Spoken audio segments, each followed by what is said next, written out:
If you haven't seen Godzilla vs. Kong, then click away immediately. This is a movie breakdown and it will concentrate on one important question. Why didn't Godzilla kill Kong during the fight in Hong Kong? Well, first of all, the winner is now definitely known. It is Godzilla.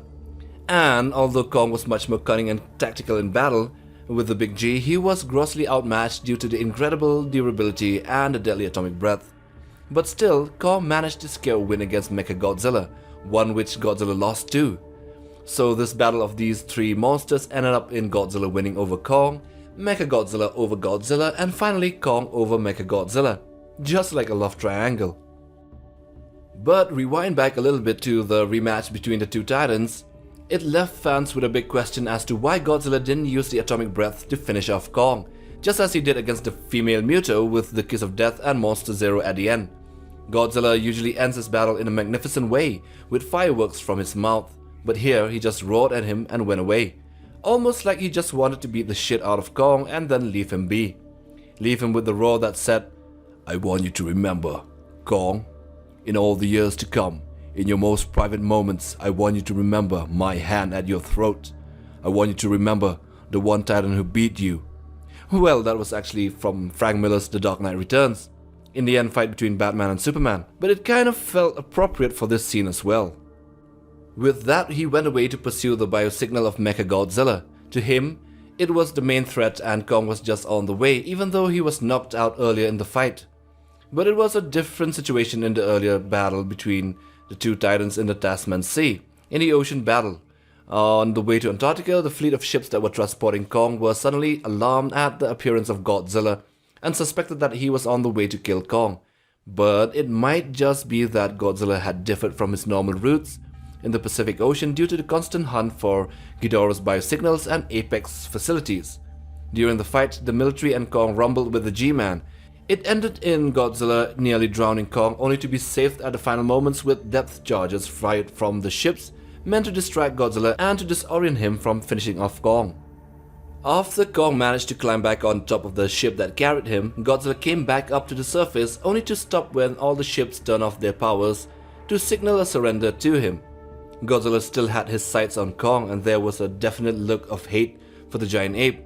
Maybe because of the Titan War between the two species that Godzilla still remembered, even though Kong wasn't born yet at that time. Still, Godzilla wasn't as dumb as to not realize that Kong was still alive. They both literally had a stare down before Godzilla swam away. I guess it's because Godzilla still considers all the Titans to be under him and killing them only if they were a threat to the natural order or to himself. Kong had evidently given up on the fight after the drowning scene, and maybe Godzilla purposely let him go and didn't really want to kill him but just to assert his dominance, especially in his territorial dimension, the oceans.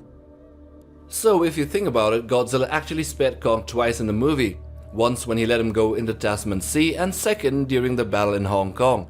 It was almost like Godzilla never even wanted the second battle at all. He was just triggered by the sudden activation of the power source in the throne room of the Kongs back in the Hollow Earth and acted by instinct to fire his atomic breath down into the place, not even knowing who or what was down there. The fight in Hong Kong was actually started by Kong when he came back up and literally challenged the Big G to a second round. The first hit was by Kong, and although the battle was lengthy, Kong was already on the losing side. The buildings and the battle axe were the only thing stopping him from becoming the hottest thing on the planet. The battle was spectacular at worst and magnificent at best, and ended up in another monster emerging from the mountain and pulverizing Godzilla into the ground. And it was only after Kong being brought back to life and him teaming up with his opponent could the mecha be finally taken down. I think the real reason as to why Godzilla let Kong off the hooks both times would be explained officially in a novelization, and also in the comics Godzilla Dominion. Maybe Godzilla only wanted to assert dominance and not have a challenging alpha titan. And just like in King of the Monsters, he was quick to spare the other titans that arrived in Boston once they bowed down to him. And same as Kong, once he was down, the G-Man would leave him be. Monster Zero and the Mutos are different since the Mutos actually hunted his species for reproductive reasons, and Ghidorah was not of this planet, a false king that nearly killed him. And so with that, we come to the end of this video, so leave a thumbs up if you support our content and also hit that subscribe button to be a part of the MindQ family. So leave a comment down there and tell us what questions bug your mind after seeing the movie. Anyway, smash that notification bell as well for regular updates on new videos regarding Monsterverse, Godzilla vs Kong videos, kaiju, dragons and much more right here on MindQ. Take care fam.